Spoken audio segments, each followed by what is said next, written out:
ప్రియమైన దేవుని బిడ్డలారా, మరి ఈ యొక్క అద్భుతమైన పుస్తకము నిమిత్తమై దేవుడు అనేక సాక్ష్యాలు ఇచ్చి ఉన్నారండి. మరి సాక్ష్యాలన్నిటినీ తెలియపరచడానికి నాకు సమయం లేదు, కానీ ఒక చిన్న సాక్ష్యాన్ని మీతో పంచుకోవడానికి ఆశ కలిగి ఉన్నాను. ప్రియమైనటువంటి వాళ్ళారా, మరి ఈ బుక్కు నేను పరిచర్యలోకి రావడానికంటే ముందు రాయడం జరిగింది. దేవుని యొక్క మహా ప్రణాళిక నా పట్ల ఉన్నదేమో నాకు తెలియదు, కానీ ఈ పుస్తకము రాసి దాదాపు 6 సంవత్సరాలు అవుతుంది. అయితే ఎన్నో మారులు ఈ పుస్తకాన్ని పరిచర్యలోకి వచ్చాక చేయించాలని ఆశపడ్డాను, కానీ అది జరగలేదు. అది నా ఆలోచన.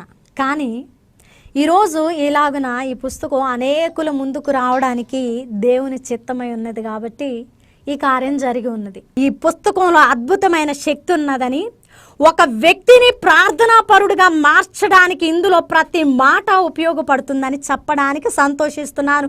గొప్పగా నేను రాశానని ఈ పుస్తకాన్ని చెప్పడమే లేదండి, నాకు అంత జ్ఞానం కూడా లేదు. కేవలము ఒక శరీరంలో ఉన్న నన్ను దేవుడు ఉపయోగించుకున్నారు అంతే.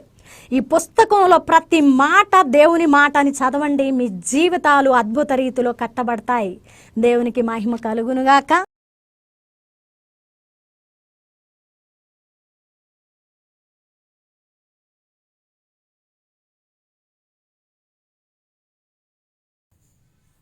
Praise the Lord. ప్రియమైన సహోదరులందరికీ మిర్రర్ ఆఫ్ క్రైస్ట్ తరపు నుంచి శుభాలు. ప్రియమైనటువంటి వాళ్ళారా, మీరందరూ బాగున్నారని విశ్వసిస్తూ ఉన్నాము. విన్న వాక్యాలను తప్పకుండా షేర్ చేయండి, అలాగే పరిచర్యకు సహకరిస్తారని విశ్వసిస్తూ ఉన్నాము. మరి ఈరోజు దేవుడు మనతో మాట్లాడుతూ ఉన్న బలమైన వాగ్దానాన్ని ధ్యానం చేసి మన జీవితంలో పెట్టుకొని ఫలించే వారముగా ఉందాం. ఇర్మియా గ్రంథము 15వ అధ్యాయము 11వ వచనము. నిశ్చయముగా నీకు మేలు చేయవలెనని నేను నిన్ను బలపరుచుచున్నాను. దేవుని నామానికి మహిమ ఘనత ప్రభావములు చెల్లిస్తూ ఉన్నారు. ప్రియ సహోదరుడా, ఈరోజు నిశ్చయముగా మనకు మేలు చెయ్యాలని ఆయన ఉద్దేశించుచున్న దేవుడిగా ఉన్నానని మనతో బలంగా మాట్లాడుతూ ఉన్నారండి. ఈరోజు ఒకవేళ మేలు కొరకు ఎదురు చూస్తూ దేవుని సన్నిధిలో ప్రార్థించడి వ్యక్తిగా ఉన్నావా?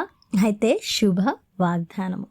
ప్రియమైనటువంటి బిడ్డ, నిశ్చయముగా నీకు మేలు చేయడానికే నేను నీ కష్ట నష్ట ఇరుకు ఇబ్బంది పరిస్థితుల అన్నిటిలో కూడా బలపరిచి నిన్ను ముందుకు తీసుకొని వెళుతూ ఉన్నాను. కాబట్టి ఈ ఇరుకు మార్గములో నువ్వు నొచ్చుకోకుండా, నీవు బాధ పడకుండా, నువ్వు విశ్వాసముతో కొనసాగుతూ ఉంటే మరి నిన్ను బలపరుస్తూ గురి ఎద్దుకు చేరేంత వరకు నేను నీకు సహకారిగా ఉండి యుద్ధము నీ పక్షమున జరిగించి నీకు మేలు చేసేటువంటి దేవుడను. ఎంత మంచి మాట అండి. కాబట్టి ప్రియ సహోదరుడా, ఈరోజు మనమున్న ప్రతి పరిస్థితిలో కూడా బలపరచబడుతూ ఉన్నాం, కాబట్టి మనం ధన్యులం.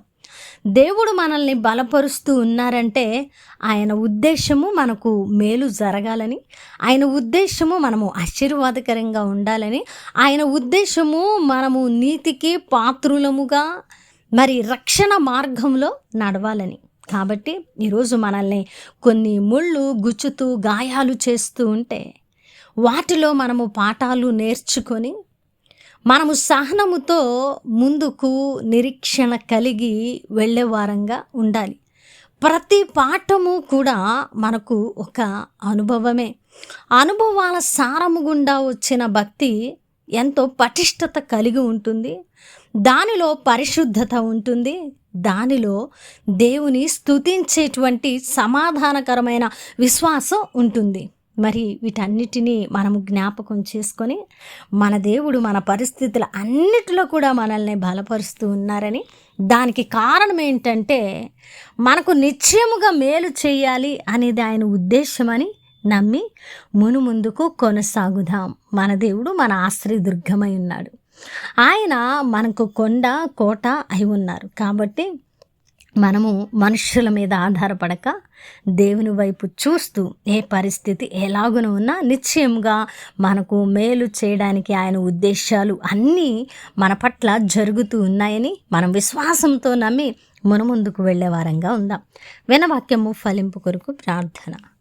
పరిశుద్ధుడా, ప్రేమ కలిగిన తండ్రి, అద్భుతకరుడా, అద్భుతమైన వాగ్దానము ద్వారా మాతో మాట్లాడి మా హృదయాలను కట్టి బలపరిచారు. అవును ప్రభువా, మాకు మేలు చేయడం మీ ఉద్దేశమై ఉండగా మేము నమ్ముతున్నాం ప్రభువా, నిశ్చయముగా మీరు మాకు మేలు చేస్తారని మేము విశ్వసిస్తూ ఉన్నామయ్యా. ఇది మీ ప్రణాళిక అయా, ఇది మీ యొక్క ఉద్దేశము అని ఎవరైతే నమ్మారో, విశ్వసించారో వారి పట్ల వాగ్దానాన్ని నెరవేర్చండి. అలాగే ఈ పరిచర్కు సహకరించే ప్రతి కుటుంబాన్ని దీవించి ఆశీర్వదించమని, చేసిన ప్రార్థనకు దీవెన జవాబిచ్చారని నమ్ముతూ ఈ ప్రార్థన నజరేయుడైన యేసుక్రీస్తు నామమున సమర్పించి అడిగి వేడుకుంటున్నాము తండ్రి, ఆమేన్. ప్రియమైన దేవుని బిడ్డలారా, విన్న వాక్యాన్ని తప్పకుండా షేర్ చేయండి, పరిచర్యకు సహకరించండి. దేవుని చిత్తమైతే మరలా కలుసుకుందాం. దేవుడు మేము దీవించునుగాక. ఆమేన్.